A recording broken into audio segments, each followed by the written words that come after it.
Welcome back, guys. Episode 9. 9. Were you going to say 12? No. I thought you were. I was thinking, no, episode 9, we should be on 12. Probably today I would say 12. Yes. Welcome back, guys. We have an amazing guest on today. Yeah. Esther. Hello. Hi.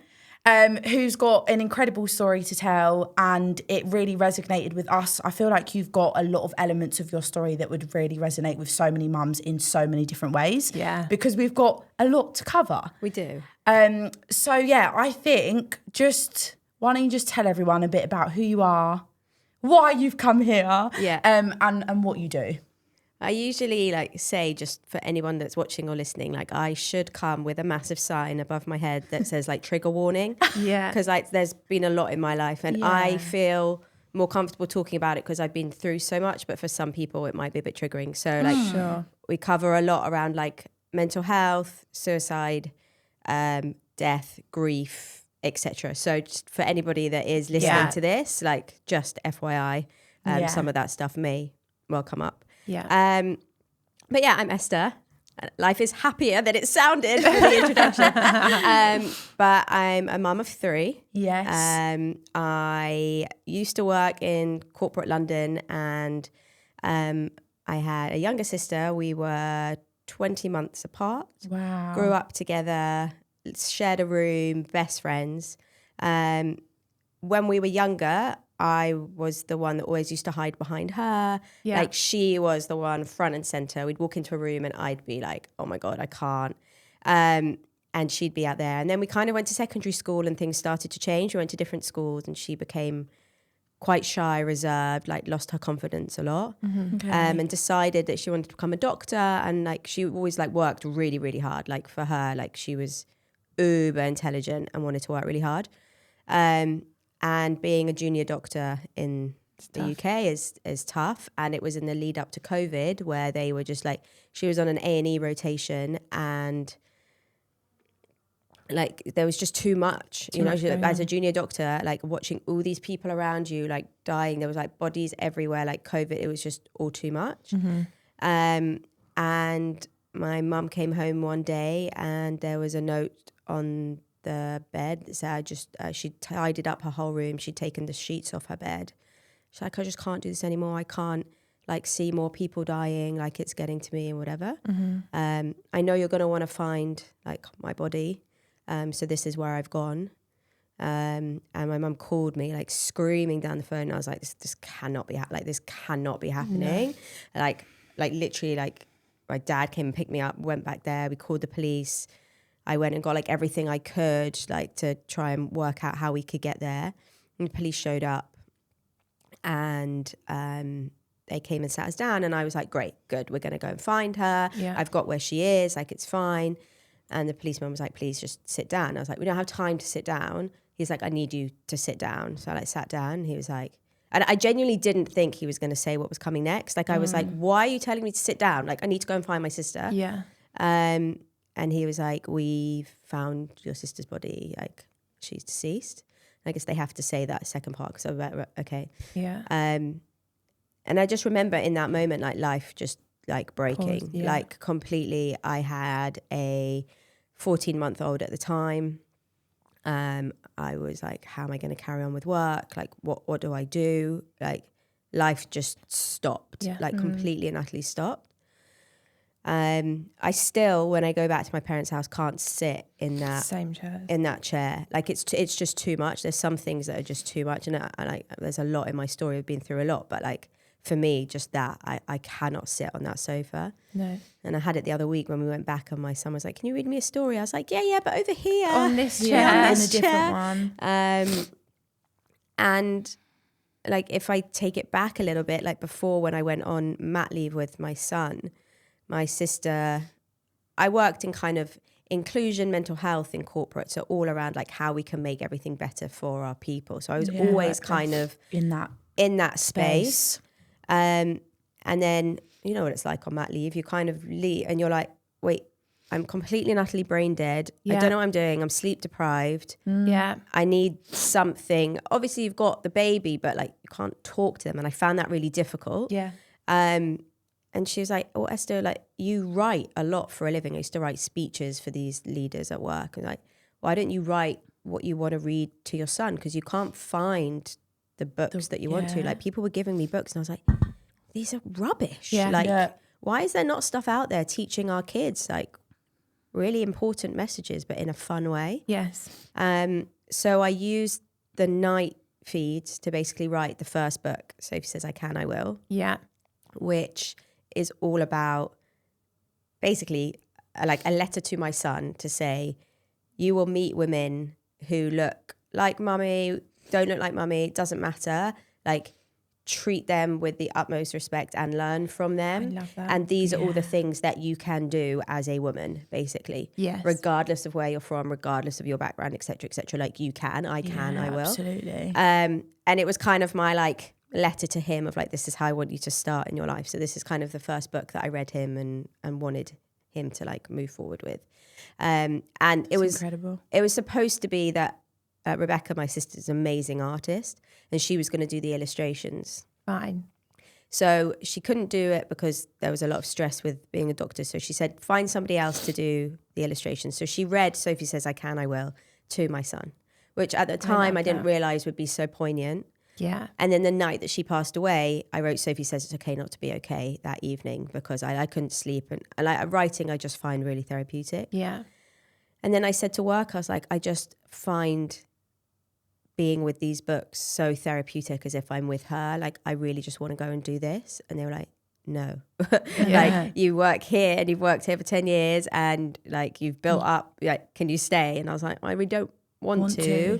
As well, I loved my job, like it was good.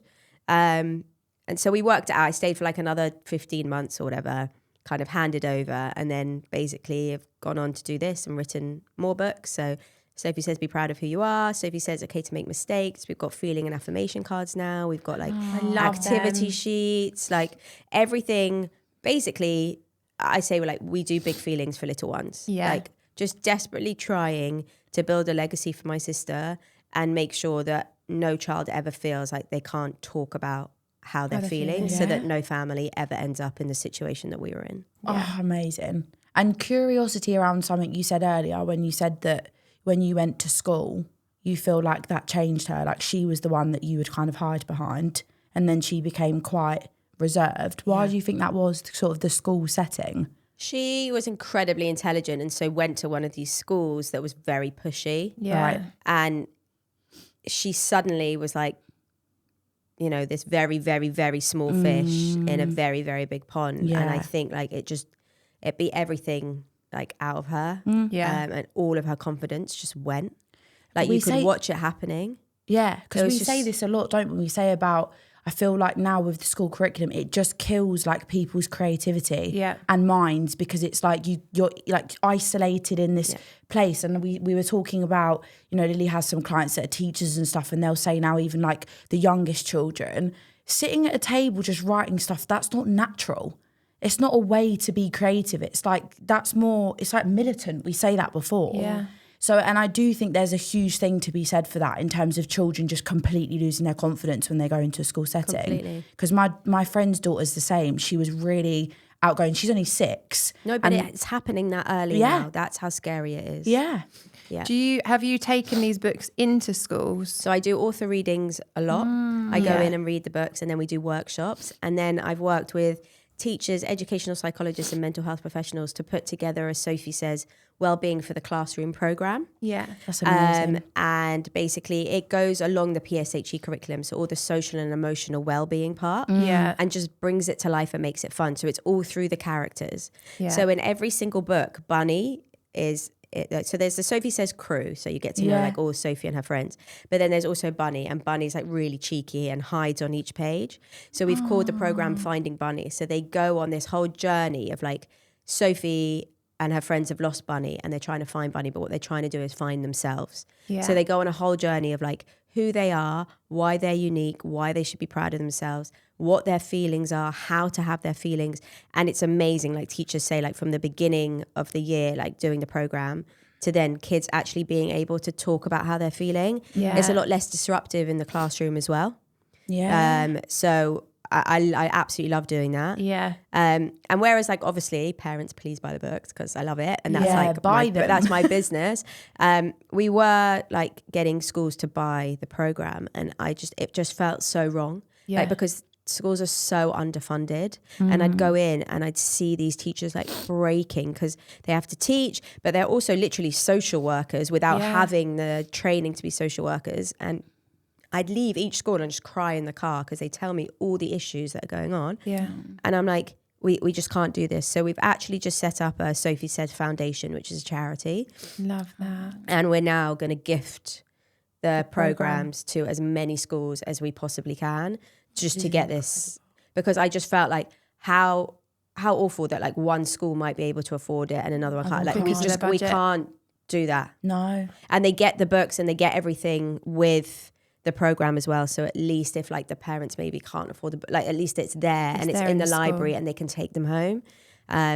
So that we've just actually had that come through the charity number. So I'm really, really, really pleased, because it just was part of me that I felt so strongly that like it shouldn't be just because your school can't afford it that you shouldn't have a program like this. We've got some books in the studio, so we'll show them at the end. Okay, Maybe you can read one. I think it would be really interesting to read one through. Sure. Yeah. Because just, I'm curious as well, Sophie, why Sophie? So Sophie was mine and my sister's imaginary friend. So we always had Sophie with us, and we were just like, let's do Sophie. Let's do it together. Yeah, and there's like little things in the books for me that are really poignant. So like on the day that we found out Rebecca passed away, the police left. Mum and dad called like a few of our family friends just to come over to be with us, and they came over, and like this moment is like, honestly, it sends shivers through me still, but like everything went dark, like outside the clouds, like everything went dark, and then suddenly this like rainbow came out, and like my family friends got a photo because like me and my dad went like up against the window and we were looking up at it like, okay, she's telling us she's safe. Yeah. So like now anytime there's a rainbow, like my friends, like my phone goes flooded. Like it doesn't matter where you are in the world, like people send it to me. So because I didn't want to put what happened to Rebecca in kids' books because it's not appropriate really. Of course. In every book there's rainbows.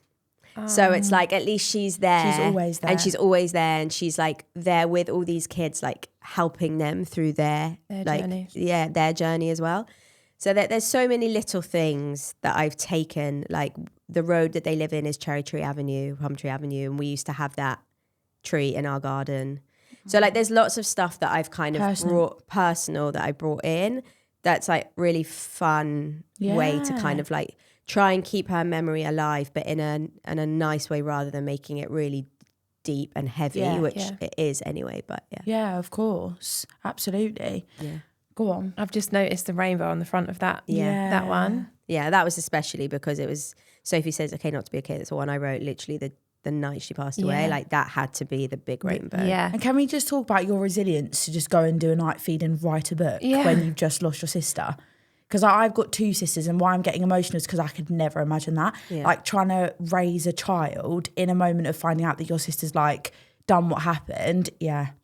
I think what was harder, and why I've had so much therapy, was because she died in the January before we went into March lockdown. Yeah. And so because she was starting to get really like anxiety ridden anyway, she never wanted to like talk on the phone. It was always like face to face. Yeah. So whenever I'd see her, so then like we went into lockdown and I was like, well, it's all right. Once we're out of lockdown, I'll open the door, she'll be there. So it like put grief on hold.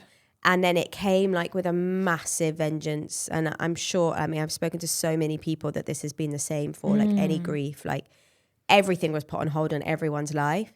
But then you open that door again and you're allowed back out, and suddenly life carries on and your life just doesn't at all. And you're like behind so far. Yeah. Yeah, it was really, really tough. COVID in itself was just a very strange time. So Yeah. then to not allow anybody to see anyone, and then like you've just said, then they just go, oh, by the way, you can all go out now. Yeah. Is like, what? So then trying to bring up a baby whilst also then grieving and like the shock of it all. So you go through like the shock, the anger, the the pain, the like, and my husband used to say, he was like, when I would cry, like after that, he's like, it would make him cry. He's like, I could feel it, like in you, like it was such pain. Even though my son was a baby at that time, I was like, I couldn't help it. Sometimes I did just cry in front of him because it was just so hard. And you're also then like sleep deprived and everything else that goes with being like a first time mum. And I was just like, this is just brutal. That is really brutal. Was. I could not even like fathom trying to even balance those emotions with the fact you're on the biggest come down of your life as well when you have a child. The hormones that you're coming down, you're never really your true self for like, they normally say like 5 years really that you actually build an identity again from becoming a mum, and then trying to build your identity then without your sister who was like your right hand.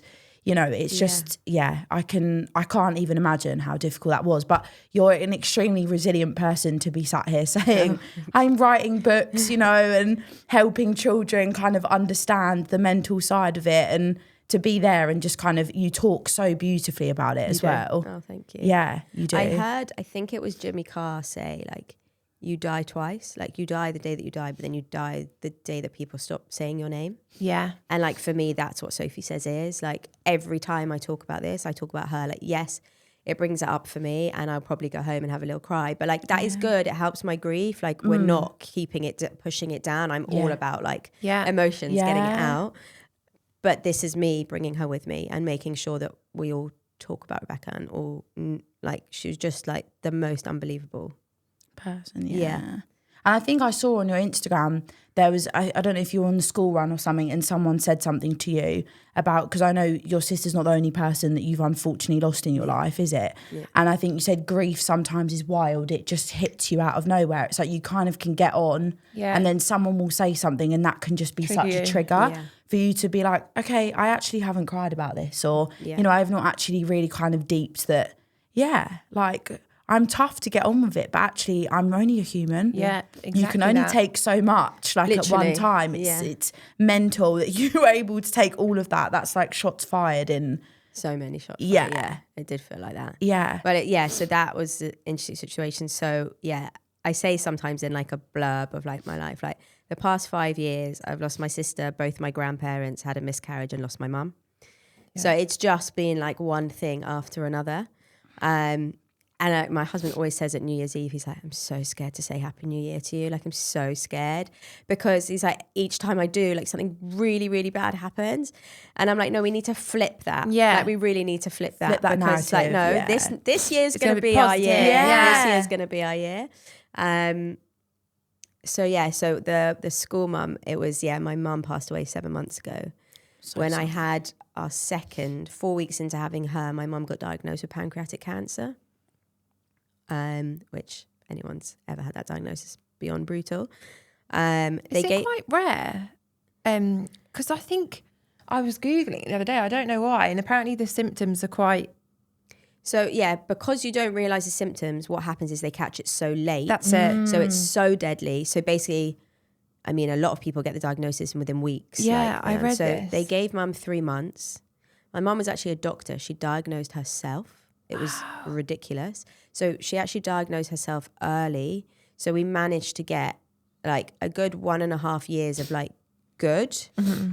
And she would come over like 4 days a week. Like, she's like, Esther, I don't think I can come over all day because I'm too tired. But if I come from 3 till 7, and I was like, as any mum would know, like, that's chaos time. Like, thank you. That is like the best time ever to be here. The time before, like, I can deal, but like 3 to 7. And so like, I don't think I ever realised, obviously she's your mum and everything that comes with that, but like the like massive hole I feel now of, and this is what kind of triggered it at like a drop off or pick up. I can't remember what it was, but someone was saying like, oh, it's so annoying. Like, my mum's got plans today, so she can't pick up the kids.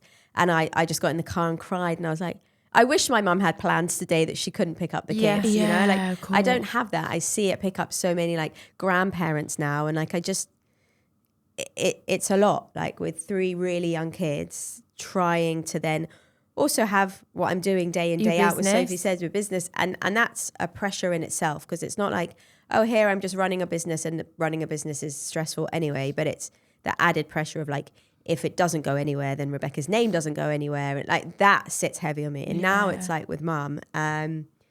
So yeah, it was just, it hits hard. That's insane. Yeah. And like for anyone, I'm sure there's loads of people that listen to this that have been through grief, because unfortunately it's part of a lot of people's lives. But like the birthdays, the anniversaries, that you know that they're coming, you can kind of put some stuff in place to like, they're still horrible days and I hate them, but at least you know they're coming. It's the bits that come out of the blue that hit you that are just, I find very hard. Yeah. And I'm not surprised.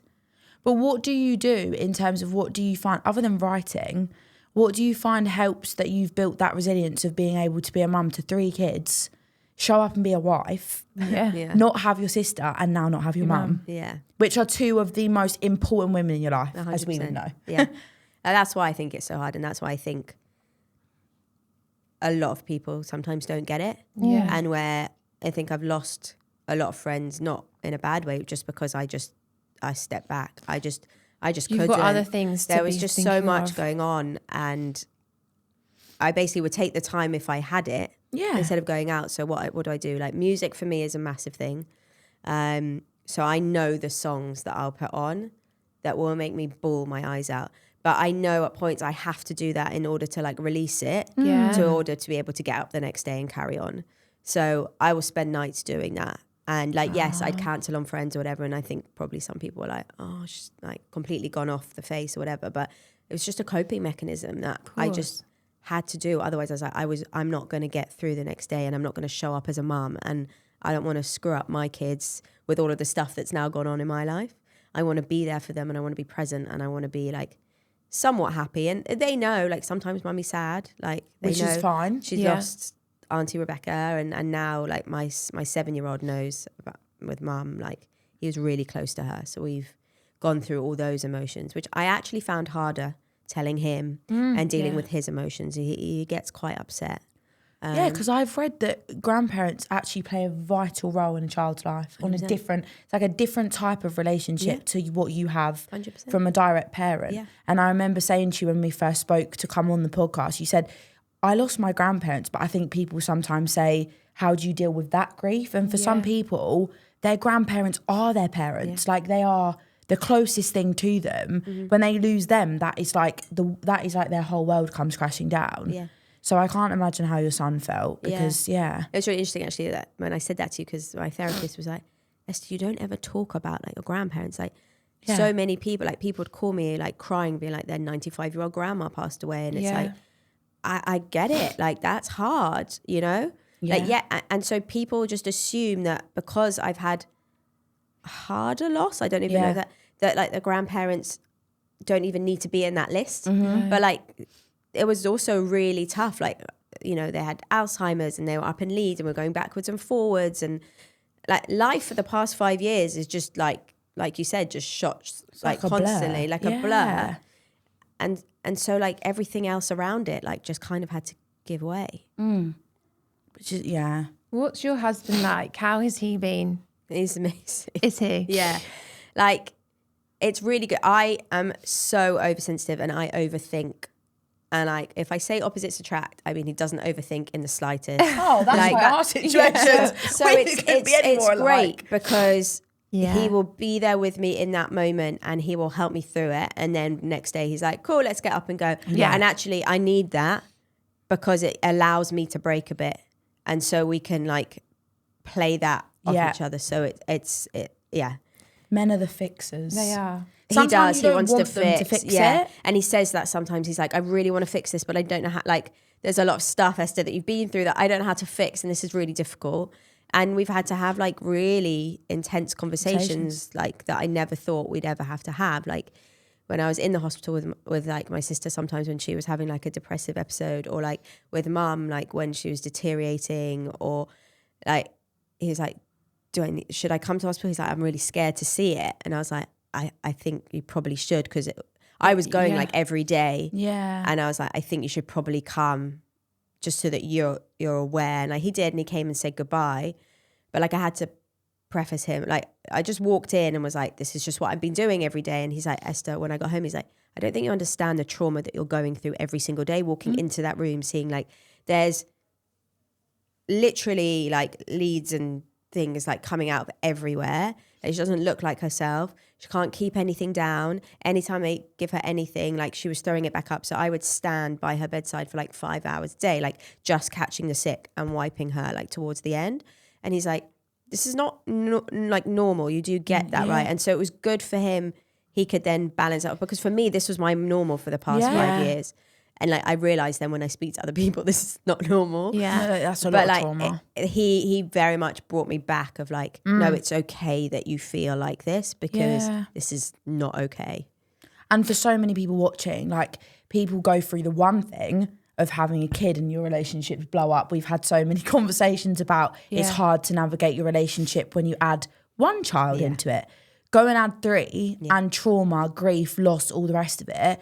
Unbelievable that you guys are still together and you work through it as a partnership, because I can imagine there are so many people out there that it's like it changes the woman. I think we had a friend before, they ended up splitting up because she lost her mum, like for the, you know, that was someone that's very close to her. It's the first time she's ever lost someone that close.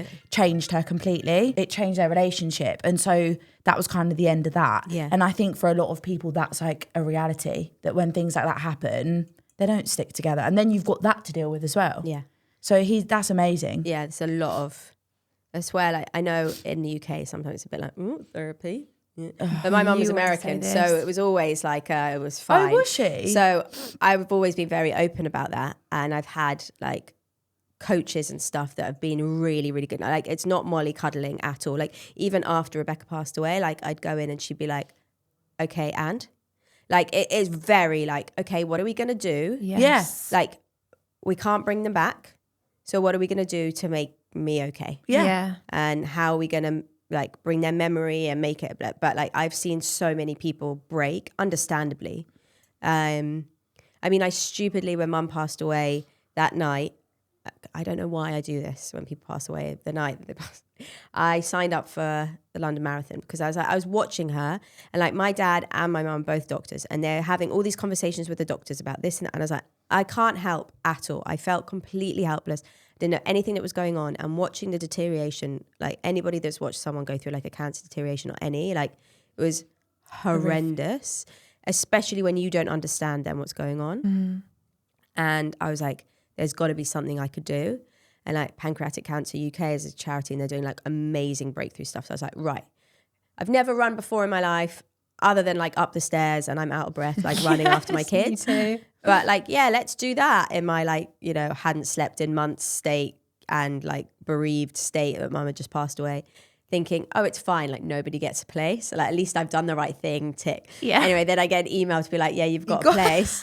Crap. So now I'm training, even though I never ever run before in my life. But actually what I've realized is it's really, I like cry so hard on the runs. When you're running. And it's really helping me. Which is really amazing. helping me. Yeah. I never thought like, oh, I'll do that and then this will happen. I'm super slow. And That's like, all right. it's not anything. I mean, I'm not going to be like, whoa, let's go do it, you know. Let's do it in 2 hours. Yeah, exactly. Definitely not. But I think for anyone that has been through, like just getting out, like there are days where I'm like, I'm not going out in this weather. And it's like, no, let's just do it. And I just bawl my eyes out and I come back and I feel a bit better. Yeah. You can. I feel like you can really drive some dark energy through working out. Yeah. You really can, can't you? Whatever it is, just moving, just like getting up and going out and keeping yourself accountable, like that is really helping me for sure. Yeah. And I think I feel like that was part, because my mum, I don't think I told you this, but I'm obviously got 2 sisters, and I was about 8 at the time, and my mum lost both of her parents within a year of each other, and she was only about 35, which I always say to Lily now, that's my other half's age now. Yeah. And I said to him, can you imagine being a woman with 3 children and then losing both of your parents? And that's the only time I've really ever seen probably like my mum and my dad was like in bits.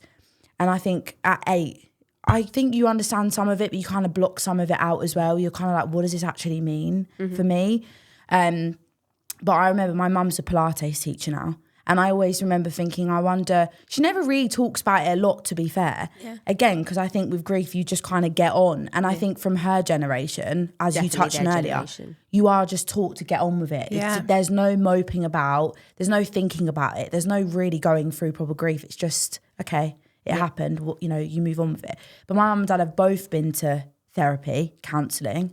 And I've always said this to Lily, I don't know why there is a stigma around it. Same. You're only a human. How the fuck can you deal with something like that on your own and just be like, yeah, it's fine, I can just get up every day and be fine mentally myself? I'd be an absolute mess. There'd be absolutely no way that I could get up every day if I hadn't. And sometimes as amazing as my husband's been, and it's been like a great team, like you need somebody external to look in and be like, the way you're feeling is or not, or whatever it is, and like help you kind of, and a safe space to basically bawl or like say I'm angry or let out those feelings that, you know, you might not be able to. Like even actually with Adam, my husband, like there's some things like you can't say unless other people have been through it. So that's why I went to this like Pancreatic Cancer UK, like they did a meetup of the people who were doing the marathon. And I thought, great, fine, I'll just go.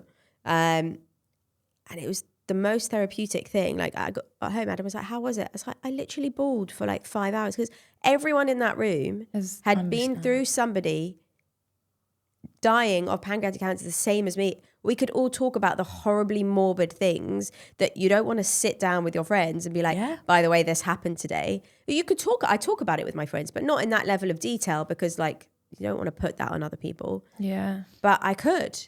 And they could as well. And they'd been through the same thing. And it was just like, okay, this is also really good for me. So I think it's just finding what works for you. It is. When you can relate that trauma as well, isn't it? Yeah. And this has been so helpful for me. So my brother lost his wife to cancer 8 weeks ago. Yeah. Oh, God, I'm sorry. It's okay. And I was speaking to my other brother on the phone last night and I was like, I think Cameron needs to go to therapy.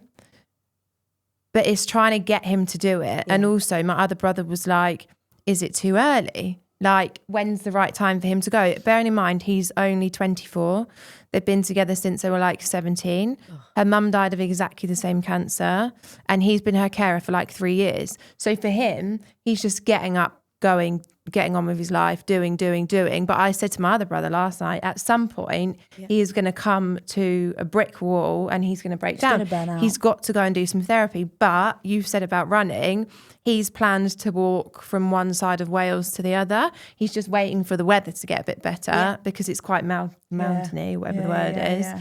So for him, his escape is exercise. He's going to the gym quite a lot, but he needs to go to therapy. Yeah. But maybe for now it's because it's similar with like my dad, right? It's like we all knew it was coming, but for him, he says I've had 2 years to come to terms with it. Whereas for me, it was only when mum started to really deteriorate. Like I genuinely thought she was going to beat it. Yeah. Like it was that final 3 months where I was like, she can't come back. There's just no way she can come back. How did she, you did say that. Because I feel like forever you just it doesn't come to the front of your brain that they are going to die of it. Yeah. Because I didn't believe it, because it gave you a bit of context.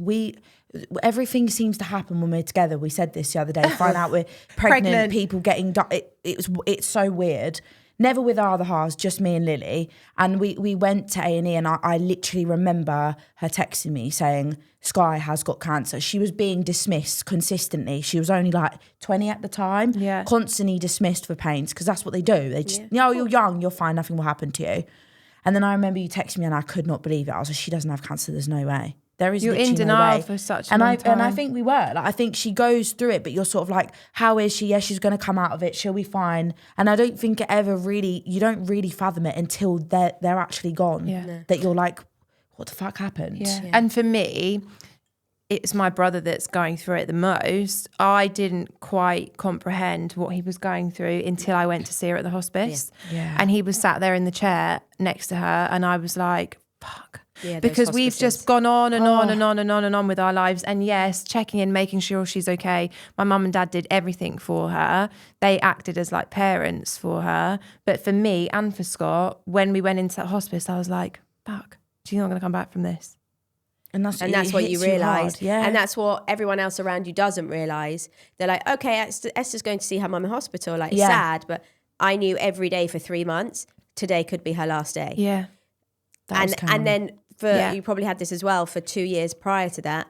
We had a chemo regime that we were on, and you've got young kids, and mum really wanted to see the kids, but we had to then like stop seeing other people at play dates or going to soft play or whatever because we couldn't pick up the germs, depending on what week it was and which week she was immunosuppressed. Then there's all the food she could or couldn't have. So I would spend time, and like your whole life gets taken up by this stuff, and you don't see other people. You then like lose friendships and whatever, and then then when they do that, people aren't around to then be there. So it's really isolating, and people don't realize. But for your brother, if he's been doing that for 3 years, like, it's like a bit like my dad, like they've kind of come to terms with it almost more than the rest of the family. Yeah.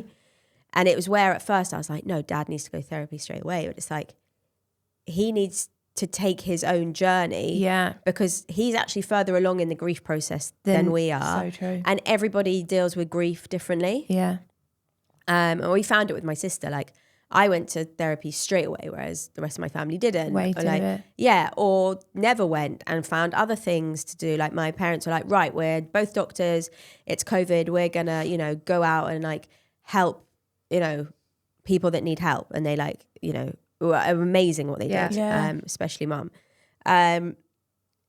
You just find those things. So if he's, as long as he's not like in the house, like if he's going out walking, then I so he's moved back in with my parents, and he's just going out and keeping busy, and he has gone back to work now. Okay. But yeah, you're right. I think people do things differently, and he saw Sky deteriorate over those 3 years. So it is different. He was and you mourn a loss a bit differently as well, right? Because she's probably a year and a half into it. She probably wasn't the same. No. You become a carer, and that's the first bit where I felt that with mum of like, you're not my mum now. Yeah. Like, I'm looking after you. You can't even. She didn't have enough energy to speak to me. Yeah. Wow. Like, I just need to be here for you, but I can never expect to get that back. And that was the first bit where you suddenly realise, oh, this isn't going the way you want it to go. Yeah. Just for awareness around pancreatic cancer, by the way, because you said there's like basically like no symptoms and your mum is a doctor. What did she figure out about herself? Oh my God, it's so scary. So she basically was like, every time she lay down, she got a pain in her shoulder. So basically it was because of where it was pushing on the pancreas that the pain was coming up to her shoulder. Wow. So she went to get a shoulder scan, and when they saw that there was no inflammation in the shoulder, she was like, okay, I know what it is. But I was like, Mum, you freak me out, because like anytime I get any pain in my shoulder, now I'm like, yeah. And obviously another thing they tell you when you get pregnant or whatever, we both had gallstone issues. Right. And I actually then got pancreatitis from the gallstones. So that obviously freaks me out, because I was in hospital for like 3 days. Like I can't remember what it is, your enzyme levels or stuff were like through the roof. And they were like, that's actually really dangerous. I was like, really? They were like, yeah, the pancreas basically helps all your organs tick over, which I was like, you just don't know these things until it happens. But just for awareness, because obviously it's just interesting. You said you don't really get many symptoms, but it's good for people to know because that's insane. I was getting pain. It was radiating from my back to my front and then all down my sides. Do they call it your flanks? Maybe. Is that right? Maybe. And I Googled it, and it did say, and it was saying how it's difficult. They pick it up when it's too far. Late.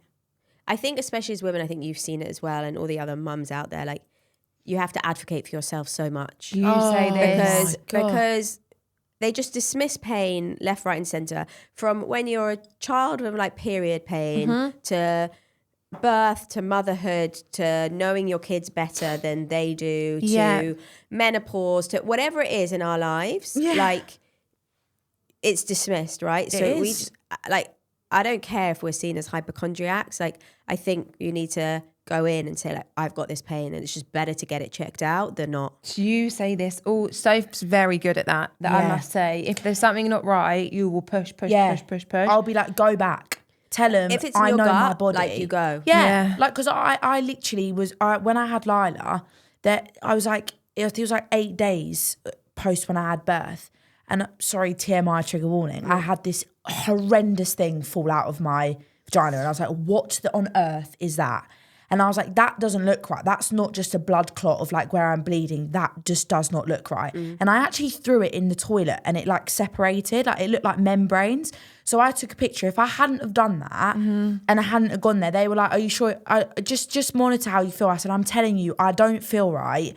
And this doesn't look right. So then eventually they were like, okay, fine, come in. When I came in, the doctor was like, I'm glad you came in and showed me the picture because that was membranes left from something we haven't picked up from your placenta. And your infection markers have gone up. But if I hadn't done that, or I'd have been like, fine, I'd just say, that could have turned septic if it didn't fall out in time, those sorts of things. But they're very, very quick to just be like, it's a urine infection, you're fine. Oh, you've had, take photos of everything. Yeah. My camera roll, oh my God. I swear to God. Because I had hyperemesis when I had my first. So I was throwing up like 6 times a day. I was in hospital. I was on drips. Like, the lovely midwife called Rosa knew me. She'd be like, come in. And then I'd have my blanket. I'd curl up. They'd hook me up or whatever. Then I'd go home for the night, come back in or whatever. Like, you've gotta like push it yourself. You have to. It's such a shame, but like just women's health in general. But just if you've got anything, I'm sorry if I freaked anyone out about shoulder pain. It's not always that. No, just push but it. It is just good to get it checked. It is 100% because when you're a mum, it's like you said, like, and I always say this to Lily, mate, you got someone to show up for every day. 100%. And I've got so much more anxiety now when I go out because I'm like, I've got to get back for someone. Like I had anxiety a bit anyway, you go out and things and you're like, okay, just make sure I'm okay. Now it's on a different level. So like when things are happening, I'm like, fuck, I need to go to the doctor. I need to make sure I'm okay because I have got someone to show up for every day that's relying on me. So then you feel like, that there's that higher sense of like, but I've got friends that will just say to me, oh, well, the midwife said this to me like when they're pregnant, my sister-in-law, and this kind of takes me quite nicely onto something you said about miscarriage. She has not been able to conceive for God knows how many years. She's been trying, just did not happen. So many different diagnoses. You've got PCOS, you might have endometriosis, all these different things. Yeah. And then Rainbow Baby happened. She's now pregnant, but like she's gone in with reduced movement and they'll say, oh, we'll bring your scan forward. And I'm like, no, they're not bringing it forward. If you don't think she's growing and she's got gestational diabetes, go back. Tell them they need to scan you now to check that your placenta is pumping that blood into that child. Yeah. Not that you're going to wait 5 days because as everyone will know, you can wait 12 hours in something. You wait 2 hours. Yeah. Anything can change. So I'm a big advocate for that. I always say that you just have to push back. Whilst they are the experts in their own way, they're also busy and it'll be easy to just... it's nothing against them at all. Yeah. It's just more like, if something doesn't feel right in your body, go and get it checked out. Exactly. Absolutely. Without doubt, Yeah. So speaking on that, because that's another, I mean, like we said before at the beginning, trigger warning for anyone that has, experienced this, but miscarriage... We want to talk about that because I know we also spoke about you've been through IVF. So I had my first, and during labour with my first, I ended up getting sepsis. They didn't tell us it was sepsis. So, but they left me in labour from Tuesday till Friday in the hospital. And then the infection markers went up, and all you can hear is the alarms, like, and you can see, when they've got you attached in the monitor and the baby's one's going down, down, down, down. Anyway, I don't remember most of it because it was so rushed, but it basically was like, oh my God, we've got to get her into a C-section now because like everything was shutting down. And they managed to get him out. We both were, he was in ICU for a bit, but we got out after like 10, 11 days. What I didn't realize is that sepsis had kind of eroded part or most of my tubes. So we were then trying for ages to have a second and it just wasn't happening. So we then were like, well, maybe we should go to a fertility clinic. And they did this thing called a hycosi where they flushed like dye through through your tubes, and like basically it was just all black on the screen. There was like nothing there, and they were like, well, you need to go through IVF because you need to bypass the tubes. I mean, any medical professionals listening to this will probably be like, what is she doing? She's butchering it. But from what I understood, that's basically. So we then started the journey of IVF, which again brings up a whole load of conversations that you need to have together, because when you sign the paperwork, it's like, what if he dies? What if I die? Do we use it? Do we not? I mean, like, depth of conversations that we were having and paperwork that we were signing was like, okay, we're going to have more of these really deep, intense conversations. Yeah. I didn't even know that. Yeah, you have to like everything. And then are you going to give them, like, can you give them to research? Do you want to give them, like, there's so many other things. Well, it's an embryo, is an egg, like it's ours together. What do we want to do? Like it was. Wow.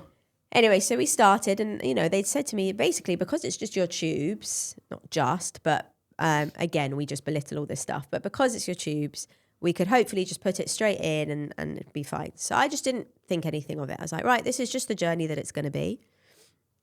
Because once they've then put the embryo, you do all the, I don't need to go through all the details for anyone that's been through it, but it's a long, arduous process. You're having a ton of hormones pumped into you. I was having 2 injections, 2 pessaries, 5 pills and something else a day. Wow. For months. 2 procedures, 1 operation, and then eventually you go in for the transfer. They put it in, which is like, you know, you've got your legs literally wide open. You've got about 5 different people around you. It's like the most weirdest thing because you're calling out the name and like you have to get the number of the egg and everything, like because they want to make sure obviously they're not giving you the wrong one. Yeah. But like you're there like full frontal nudity, like with like 10 people. My husband was sat behind me.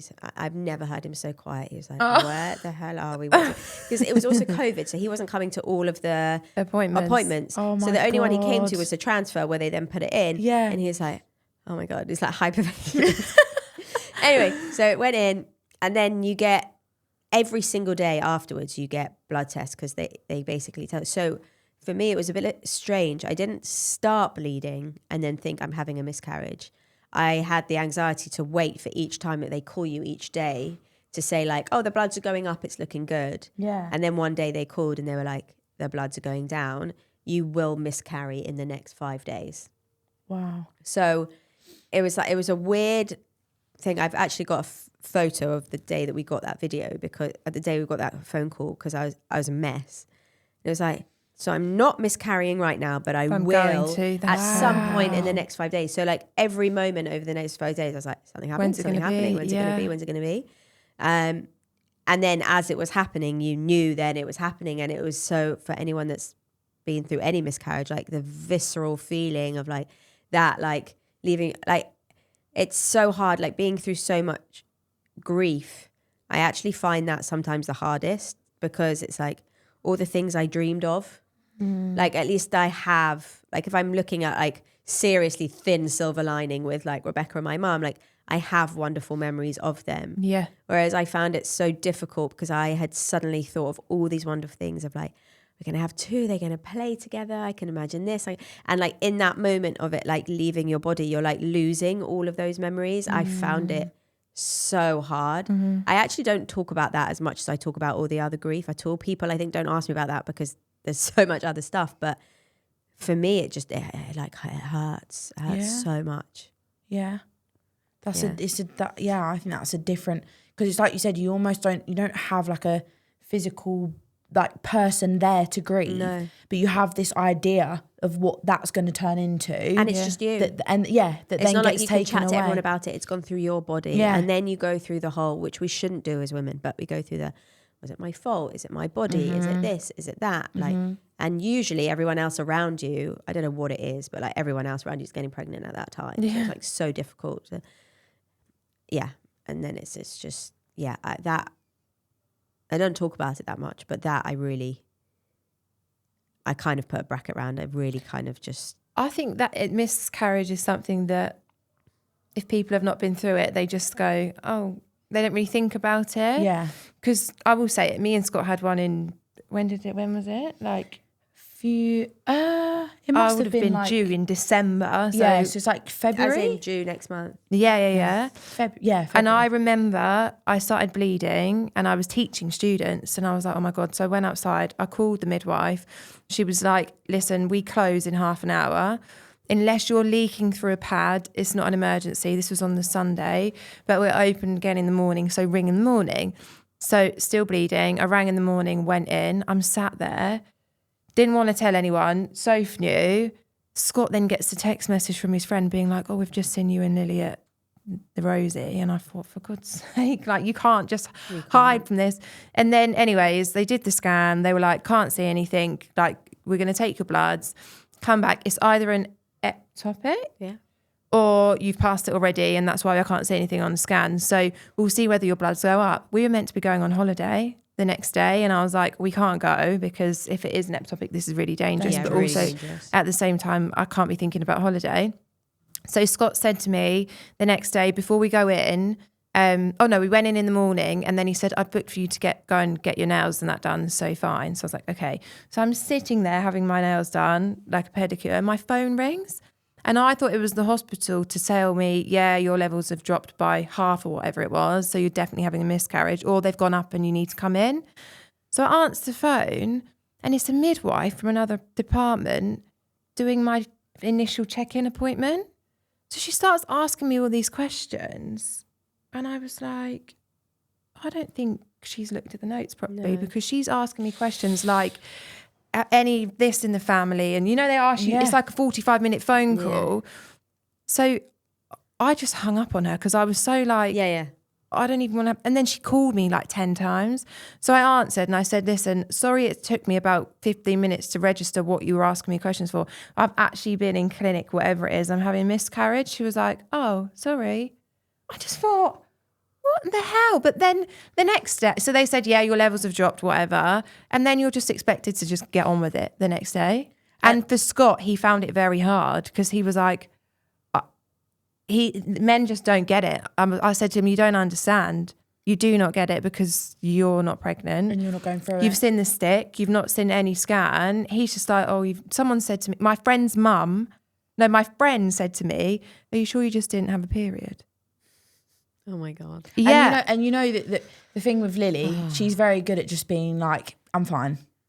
Like she just dismisses it. I'm fine. And I'm okay not to be okay. Yeah. Sophie says it's okay not to be. And the amount of time, because it's like, I don't want anyone ever to be fine. Yeah. Like, really, this is like my thing. Like we don't like fine. My mum said no. fine means like fearful something. Have you heard of that? No. It's basically like when you say fine, it's like, oh, I need to find it. Yeah. Like basically 4 really negative words actually when you say fine. So fine is not even a feeling. Like, no, it's not fine. But she, like when you said you don't actually like speaking about it, I think that's you. But this is why I was going to wait for you to bring this up because I wasn't sure whether you wanted to talk about it. But like if I would say to her, are you okay? Yeah. And I thought to myself, you're not okay because it's okay not to be okay. Yeah. But she's that person, I think, that if other people are sort of dismissing it, she's like, well, it's not a big deal then. Yeah. So that's why I'm trying to do the work that I'm doing, because when people say to me, are you okay? And I say no, they then freeze. They're like, because they're like, but no one says no. So what do I say to that? And it's like, we need to bring up our kids so that they know how to talk about their feelings, but also so that other people know how to deal with them when they're not feeling well as well. Like, because it's a two-way thing. Like, 100. It's all well and good me being like, no, I'm not okay. Yeah. But like, if you can't respond to that, what's the point? Mm-hmm. Absolutely. So it's like, really, don't be fine. Yeah, I mean, like, this is why she's such a good friend, because Soph gets you to talk. Yeah, it's so important. And I've learnt that from my mum and dad because they did so much work on themselves. I mean, they've been through so much stuff in their own relationship and their marriage and all the rest of it, and where they've come from. And so then, I've then kind of learnt from them that emotional intelligence piece about, I can say I'm not fine. Yeah, and I'll tell you I'm not fine. And I'll tell you why I'm not fine. Good. But when my friends will say things to me, I'm probably annoying sometimes because I dig. No. But the reason I dig more is because I'm like, there's something not right, but you're not telling me because it's not the norm. It's not the norm to talk about it. Yeah. It's not the norm to bring up, well, actually, in my childhood, I went through this and this is what I think is affecting me as an adult. All these different things. Yeah. And it really pisses me off when people are like, no, my childhood was fine. I'm like, all of our childhoods are defined of who we are as adults, what we learn from our parents, what experiences we go through, what traumas we have, all defined. It doesn't necessarily form you completely in all ways that you act in your personality, but certain traits that you'll have come from that. Yeah. And if you don't recognize that and you can't see that and you're like, I'm fine, I don't know what you're asking me, then you are in denial. Or that's where it's like, you do need to go to therapy. Like I say it to my other half, I openly say to him, you've got things that he disassociated as a child. Mm-hmm. So his natural thing is not to talk about emotions. And I am so strong on saying to him, Lila, our daughter, is going to test you because women are way more emotionally ahead. And when she gets to a point of wanting to come to you and you go, I don't know what you're on about, or I can't like relate to that or talk to her, she's going to feel emotionally shut down. Yeah. That's an issue for me. Yeah. Because you then end up going and getting a relationship with a man who's emotionally dysfunctional because that's what you're used to. That's your normal. That isn't normal. This is why these books, it just sprung into my head, would be so good for Declan to read to Lila. Yeah. Because as the adult, when you're reading it to your child, it's for them, but it's for you as well. Yeah. But that's why I literally wrote it of like, what do I think? What's the issue? The issue is we are all having children and we were not taught this growing up. No. But we want our kids to be emotionally safe, right? Yes. And be able to do this because there's so much other shit going on in the world for them growing up in their lives that we didn't have, social media, all the other stuff, right? Yeah. So they need to be way more resilient than we did, right? Unfortunately for them. Yeah. But if we can't give them those tools, how are they going to do that? Yeah. So that's literally, each time I think of a title, I go through the writing process of what is it that I wish I would have known when I was like 10 to 25 that would have made me more confident and resilient, that maybe would have helped me in my like 30s. Yeah. That's genuinely like how I get to each one. And like for me, especially like when I walked in, you're like, you're so small. I didn't realize like the be proud of who you are one for me came like so late in life. Like I was always so like scared and what's the word? Like it made me so unconfident, like being so small. I would walk in around like other girls and be like, no one's ever going to fancy you. I just genuinely had this thing around me of like, well, I'm just nobody. Yeah. And I only learned to embrace the fact that I'm 4'10" and a bit, literally recently. Yeah. Like since having, like, even when I had one kid, I'd still try and like wear heels. Now, like with I can't run around with them. So I either wear like tiny ones or trainers. Embrace and like it. I've embraced it. But for me, that was so important that other kids don't ever feel like that. Regardless, it's also about like looks, but it's about like be proud of who you are on the inside as well. That's part of one of the books, because it's like, yeah, you can be proud of who you are on the outside, but you've also got to be a good person on the inside as well, and teach that to our kids, because you know there's issues like bullying and this and that, whatever. But that's why each one of them is so important to me in that way. Like the same with it's okay to make mistakes. For me, that was like, get rid of this idea of perfectionism. Yes. Like just get that out of children's vocabulary. Like I can't. No. Like as long as you're trying and you're putting us, like it's fine to make mistakes. That's how we learn. Yeah. But I even saw like a podcast with like, what's her name? Anna, that does the Celebs Go Dating. She's a therapist, isn't she? And then... yeah. And she was saying even like her daughters now like 7 or 8 or whatever are getting into skincare. And I'm like, with Caroline, what do you mean? Yeah. Like, what do you mean at 7 or like at 8? And like this thing around, you know, women's image, body image, like all these different things. That has been absolutely destroyed, like with social media. We say it all the time. Like even the idea of like when we had babies, it was like, you have to snap back. All these influencers are snapping back. Yeah. And they put these photos about, I'm back in my jeans and all these different things. And then people have so much pressure, even you. Like Lily, you say to me, oh, I just feel massive. I'm like, you've just had a baby. Yeah. Like 2 weeks ago, and you're telling me you feel fat. You just had a baby. Like, give yourself a break. Yeah, but it's why society can't get hold of that. Like it is mad. I don't know why. It's ridiculous. Like when you walk through the schools, the teachers, they must think, what a breath of fresh air. Like, just to put it in a book and then, like you said, put it through the school curriculum is such a good idea. Such a good idea. Well, thank you. It is. I need to get better at taking compliments. That's something you definitely learn. So thank you. But it's very much a thing of like you're saying, like if you get your husband to read it, like I've had so many messages from parents to be like, I needed this. I didn't know how much I needed it, because it's then opened up a whole load of conversations, which is great because I've learned something about my daughter that I never knew before, or now, like, you know, so with like the feeling affirmation cards, that you could do it either like before they go to bed, like how do they feel, or they can you show some on the screen so we can see? Yeah, because they are so cute as well, the way they're so there's bright. 2 different colours, there's the feeling cards and the affirmation cards. I feel happy, I feel excited. But when I was researching it, there's so many that like don't go, they give like the happy kind of feelings, don't give the others because it's too scary. Yeah. But I was like, no, they need to be able to like, so I feel angry, I feel sad, I feel disappointed, like scared, like there's all that worried. There's loads of nice ones, but also so that kids can actually learn. There was a lot of stuff around feelings that I saw. It was like, well, you'll teach them how to feel uber happy.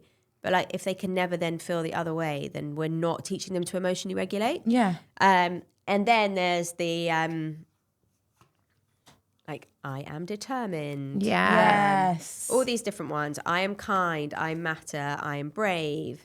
Like, my feelings are important. I am enough. I am loved. Like, all these different ones with the characters on as well. So then they kind of all.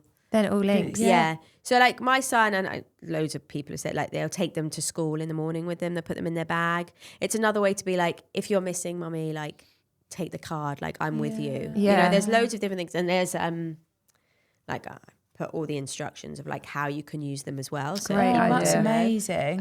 The box is so cute as well. The packaging is just beautiful, like all the illustrations. Do you know what I can see this being like a kids program as well? Yeah. I can just see it.